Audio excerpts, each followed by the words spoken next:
dans les statistiques, est-ce que déjà dans la même famille, frères et sœurs, deux sœurs ou deux frères ont déjà détenu simultanément 2 records du monde différents? Bon. C'est possible. Ouais, à une autre époque.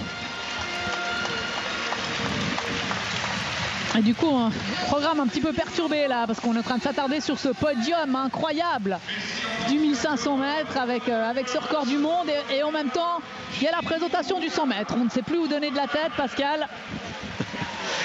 Ouais, c'est incroyable. C'est une soirée incroyable qu'on est en train de vivre. On va s'en rappeler longtemps de ce 17 juillet. Et en tout cas, ça lancerait très bien les championnats du monde de Pékin. On vous rappelle que c'est un des derniers grands rendez-vous. Il y aura encore 2 meetings de Ligue de Diamant. Avec notamment, alors pour le prochain meeting de Ligue de Diamant, la rentrée normalement d'Usain Bolt, qui n'est toujours pas là, qui n'a toujours pas couru en Ligue de Diamant cette saison et qui devrait faire sa rentrée vendredi prochain à Londres.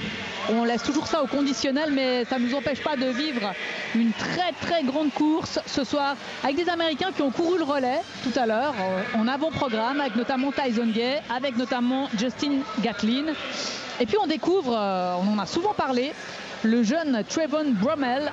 Directement avec le maillot des États-Unis, lui. Voilà, il traîne ce soir son maillot. Oh, il en a peut-être pas d'autres.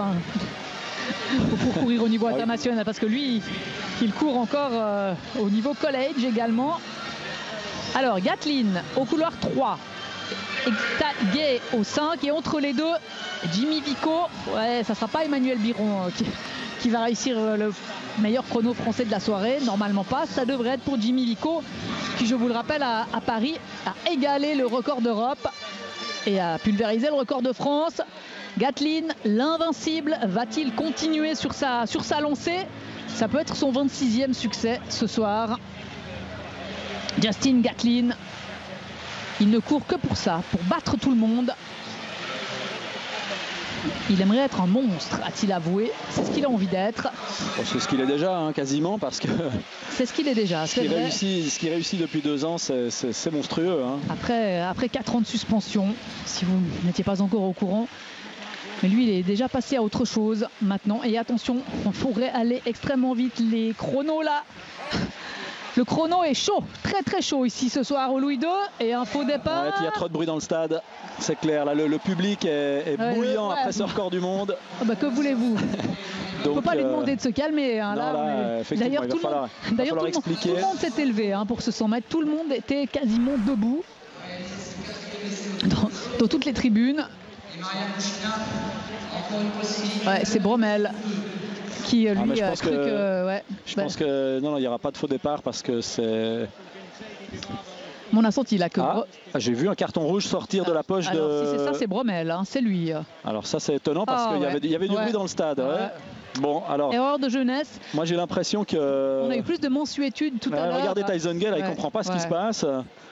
Est-ce qu'il va dire quelque chose à Bromell? Il devrait lui dire mais va contester parce que ça marche, ça peut marcher. Bon, sauf qu'on lui a pas brandi le carton rouge tout à l'heure à Dawn Harper Nelson.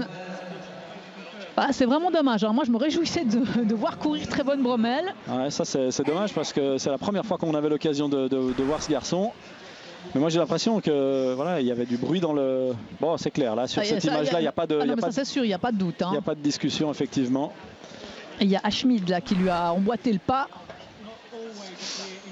C'est dommage parce que tout à l'heure on a eu beaucoup plus de mansuétude. Mais est-ce que avec Dawn Harper Nelson. On est typiquement dans un cas, moi on entendait vraiment du bruit dans le stade et sur ce genre de situation là les starters ont la possibilité de ne donner qu'un avertissement. Il aura compris la leçon probablement Trayvon Bromell, et ça ne lui arrivera plus. C'était sa première grande sortie en Ligue de Diamant et c'est manqué.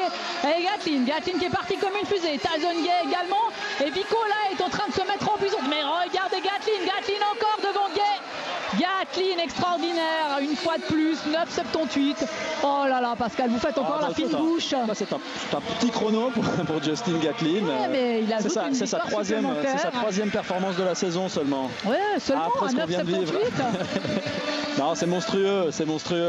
Le monstre, oui, c'est ça, monstrueux. 9,78, troisième performance personnelle de l'année. Lui a donné, c'est quoi, un téléphone? Un petit selfie. Mais c'est le sien ou bien on le lui a offert? Je sais pas. Est-ce que les vainqueurs reçoivent un téléphone? Ah non, ouais, c'était pour le site du meeting apparemment. Un paquet de dollars, mais pas de téléphone. Alors on va se pencher sur ces chronos. 9,78 c'est le record du meeting. Ah bah ils ont fait des selfies hein. Ah, je vais lui tendre mon téléphone si ça continue là. Ah bah s'il fait ça avec tout le stade on n'aura pas fini. Il n'a pas fini de faire son tour d'honneur hein. Mais c'est plutôt sympa. Là il est en train de se refaire une belle image et Jimmy Vico qui termine, alors il n'est pas descendu en dessous des 10 mais il est 3e derrière les deux Américains. Gatlin 9,78, Gay 9,97. Finalement c'est pas allé très vite par rapport à tout ce qu'on a vu ce soir. Non mais peut-être que ce soir il y a un léger vent contraire aussi qui a été mesuré en tout cas, un 0,3 donc c'est quasiment un vent nul. Bon, ce qui est intéressant, ce qu'on voit bien, c'est que Jimmy Vico a complètement raté son départ. Non, voilà. C'est maintenant qu'il se met en route. Ouais. Et là, Gatlin, il a fait tout ce qu'il a pu. Hein. On a vu comment Gatlin s'est démené pour ne pas se faire battre par Vico. Regardez la puissance là dans les mollets. Pour s'éjecter. C'était un gros plan sur... Mais regardez Jimmy Vico.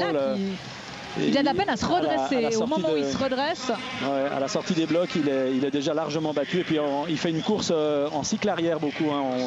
Il a de la peine à faire avancer le genou, on voit bien. On l'a connu beaucoup mieux posé, hein, Jimmy Vico.